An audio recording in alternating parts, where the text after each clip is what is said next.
Imad Abu Sariya patched up his barber shop following the latest Israeli raid into the Tulkarem refugee camp, and now he's back in business. Raids are a daily occurrence since the war in Gaza began.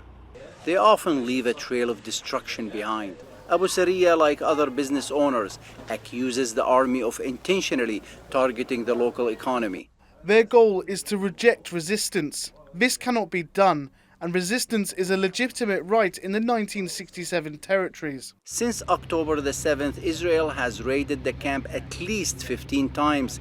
It says these incursions are aimed at killing or arresting suspected armed Palestinians. More than 370 Palestinians have been killed, including a quarter of them children. Residents are not deterred. They are trying to rebuild despite the constant threat of having their lives shattered countless times. The Israelis entered and vandalized all the shops and broke them up. This is a well-known Israeli plan to evacuate the camps and displace their residents. This order will not be implemented. Our mistake was in 1948 and we were displaced, but we cannot be displaced again.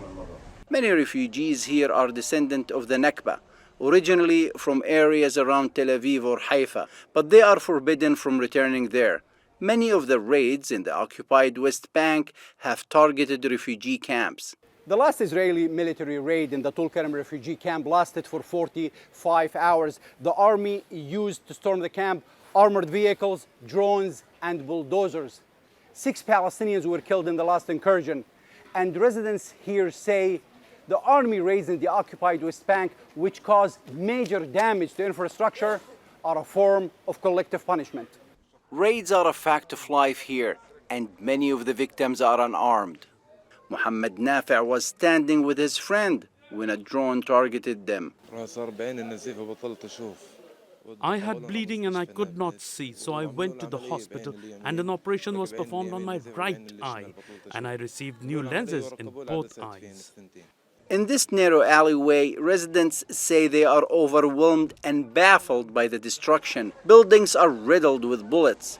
This one sustained major damage. Its residents won't be able to live in it anymore.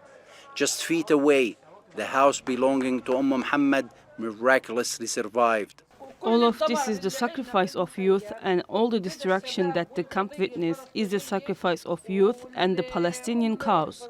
May God protect the youth, the resistance, and Gaza. Palestinians say Israel wants to crush resistance in the refugee camps.